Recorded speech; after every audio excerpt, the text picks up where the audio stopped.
தவமே ஜெயம் நேயர்களுக்கு வணக்கம். உயிர் உடலை எடுத்ததா, உடல் உயிரை எடுத்ததா? ஆத்மா உடல் எடுப்பதில்லை, காரண சரீரமே உடல் எடுப்பது. காரண சரீரம் என்பது எண்ணத்தின் விதை, அது காற்றில் பதியப்பட்டுள்ளது. அந்த எண்ணம் தான் நினைத்ததை செயல்படுத்த அதற்கு தகுந்தாற் போல தேகத்தை எடுக்கிறது. அந்த தேகத்திற்கு பிரம்மத்தின் கதிர் சக்தி உதவுகிறது. ஆத்மாவுக்கு உடலுக்கும் எந்த சம்பந்தமும் இல்லை. அப்படி ஆத்மா உடலில் இருந்தால் நாம் ஏன் இறக்க வேண்டும்? ஆத்மாவுக்கு தான் இறப்பில்லையே. ஆத்மா என்றால் பிரம்மம் என்று பொருள். அந்த பொருள் நம்மிடையே பிரகாசிக்கிறது தவிர நம்முள் இருப்பதில்லை. நாம் முதலே கூறியிருக்கிறோம், நமக்கு 2 உயிர் இருக்கிறது என்று. ஒரு உயிர் நம் உடலில் உள்ளது, இன்னொரு உயிர் நம் சிரசில் உள்ளது. அந்த உடலில் உள்ள உயிர் தான் தேகத்தை எடுக்கிறது.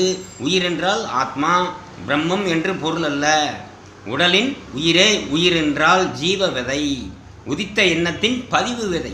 இந்த உயிரே நம் எண்ணத்தை செயல்படுத்த உடலை எடுக்கிறது. உடலை எடுத்தவுடன் அது மேலும் பல பதிவுகளை உண்டாக்கி மேலும் பல உடல்களை எடுத்து பிரம்மத்தின் கதிர்களை கிரகித்து அதை அணிவிக்கிறது. இப்படியே போய்கொண்டிருந்தால் எப்படி? பற்றை விடுங்கள், அப்பொழுதுதான் எண்ணத்தின் பதிவுகள் அழியும். பதிவுகள் அழிந்தவுடன் பிரம்மத்தின் இணைப்பு உனக்கு கிடைக்கும். அந்த பிரம்மத்தின் இணைப்பில் தான் நீ பரபிரம்மத்தை அடைவாய். அது நிர்குணமாயிருக்க உள்ளது. பிரம்மம் நிர்குணம். நிர்குணம் என்றால் என்ன? எந்த தன்மையும் இல்லாதது. நீயும் எந்த குணத்தையும் சாராமல் இருந்தால் நிர்குணத்துடன் இணைந்து விடுவாய். இதுதான் ரகசியம். இந்த குணத்தையும் சாராமல் பிரம்மத்திலேயே நில். அதுதான் சக்தி வாய்ந்தது. இதுதான் பிரம்மேந்திரம். பிரம்ம மந்திரம். இதுதான் பிரம்ம மந்திரமே. இதுதான் பிரம்மத்தில் இருப்பதுதான் பிரம்ம மந்திரமே. உடல் மூச்சு வேறு, உயிர் மூச்சு வேறு. உடல் மூச்சு தேகத்துக்குரியது, உயிர் மூச்சு உள்ளே அடைபட்டு உள்ளது. உயிர் மூச்சை இயக்க வையுங்கள். அப்பொழுதுதான் உடல் மூச்சு நின்றாலும் உயிர் மூச்சு செயல்படும். உயிர் மூச்சு தான் சுழுமுனை மூச்சு. இந்த நாடி வாயுக்களை இயங்குவதற்கு நம் உணவை கவனத்தில் கொண்டு வர வேண்டும். வள்ளலார் எதை உண்ணலாம் எதை உண்ணக்கூடாது என்று தெளிவாக கூறுகிறார். மரம் செடி கொடிகளில் பூக்கும் காய் பழங்கள் வரும், அதை உண்டால் பாவம் இல்லை. ஏனென்றால் நம் தேகத்தில் வளரும் முடி நகம் ஆகியவற்றை வெட்டினால் வலிப்பதில்லை. அது தேகத்தின் கழிவு. அதை வெட்டினால் உயிருக்கும் பாதிப்பில்லை. அதுபோல நாம் மரம் செடி கொடிகளுக்கு பூ பழம் காய் ஆகியவையும் நகம் முடி போல இதையும் பறிப்பதனால் மரத்துக்கு ஒரு பாதிப்பும் இல்லை. நீ அதை பறிக்காவிட்டாலும் அது தானே பழுத்து கீழே விழுந்துவிடும், இல்லையில் அழுகிவிடும். இதனால் மரத்திற்கு ஒரு பாதிப்பும் இல்லை. நகமும் முடியும் போலதான் இதுவும் என்பது இப்பொழுது புரிகிறதா? இதுதான் சைவம் என்று ஆட்டையா மாட்டையா கொண்டால் அது வளராது. மேலும் அது உயிர்வதை. சிந்திப்பீர், செயல்படுவீர். காலம் சிறிதே உள்ளது. காலம் நமக்கு விழுங்கும் முன் உள்ளதை உள்ளபடி அறியுங்கள். நீங்கள் யாருக்காகவும் எதையும் சேர்ப்புத்து வைப்பதில் எந்த லாபமும் இல்லை. நீ இறந்தவுடன் உன் உடல் என்ன ஆகும், உன் உயிர் எங்கே என்று யாரும் தேட மாட்டார்கள். முக்கியமாக உன் உயிரை யாரும் தேட மாட்டார்கள்.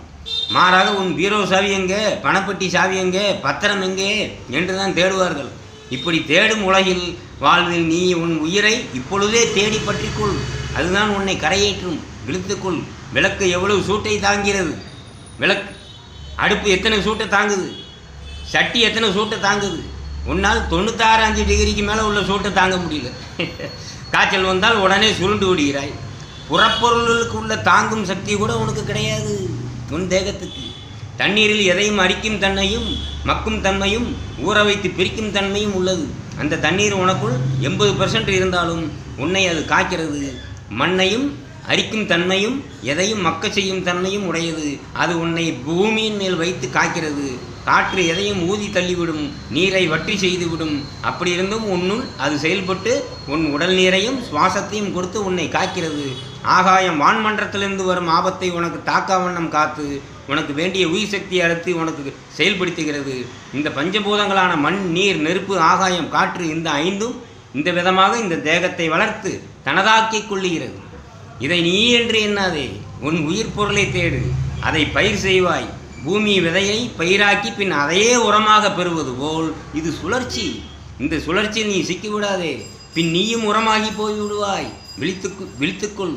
ஒரு கல்லில் நாம் எப்படி முருகன், விநாயகர், பத்திரகாளி, சிங்கம், புலி, பாம்பு மற்றும் அம்மன் சிலைகளை செதுக்கி அதன் வடிவத்தை கூறுகிறோம். அதுபோல் நம் உடலில் உள்ள அணுக்கள் நம் தேகத்தை செதுக்கி நமக்கு ஒரு உருவத்தை கொடுக்கும். அது எந்த உருவம் வேணாலும் இருக்கலாம், மனித உருவமாக இருக்கலாம், விலங்கு உருவமாக இருக்கலாம், எதாகவும் இருக்கலாம். நமது அவயங்கள் நமது தன்மையும் குணத்தையும் அது வெளிப்படுத்தும். ஒரு வாசியோகி உடலை பார்த்தவுடன் அதன் தன்மையும் குணத்தையும் அறிந்து விடுவார். நீங்கள் எதையும் அவரிடம் மறைக்க முடியாது. அவர்தான் உங்களுக்கு எதையும் கூறாமல் மறைத்து விடுவார். திருவள்ளுவர் கூறுவதை கவனிங்கள். காணாதான் காட்டுவான், தான் காணான் காணாதான் கண்டானாம் தான் கண்டவர். எனது அறிவில்லாதவனுக்கு அறிவுரை செய்பவன் அறிவில்லாதவனாக மாறிவிடுவானாம். அறிவில்லாதவன் அவனுக்கு தெரிந்த அளவில் அறிவுடையவனாக தோன்றுவான். இதைத்தான் ஒரு பழமொழி சொல்லுவாங்க. ஒன்று சுய புத்தி வேணும், இல்லையே சொல்வதை கேட்டு நடக்கிற புத்தி வேணும்னு. என்ன அர்த்தம்? ஒன்று சொல் புத்தி, இல்லையே சுய புத்தி வேண்டும். இல்லையே வாழ்க்கை உங்களுக்கு நிச்சயமாக எதுவும் கிடைக்காது. கிணற்று தவளை என்ன செய்யும்? கடலை காணாமல் தன் கிணறே பெரியது என்று நினைக்குமா கிணத்து தவளை. அது கடலை பார்த்ததில்லை இல்லை, அதனால் கிணத்து தவளை என்ன நினைக்கும்?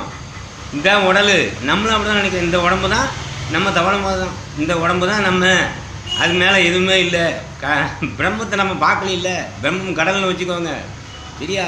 தவளை தான் நம்ம பிரம்மத்தையும் பார்க்க முடியல. அப்படி இருக்குது கிணத்து தவளை. கடலை பார்க்காததை போல் நாம் பிரம்மத்தை பார்க்காமல் இருக்கிறோம். இதுதான் உடம்பு, இதுதான் பிரம்மம், இதுதான் நாம் அப்படின்னு நினைச்சிட்டு நம்ம ஏமாந்து போகிறோம். விழித்து கொள்ளுங்கள். வணக்கம்.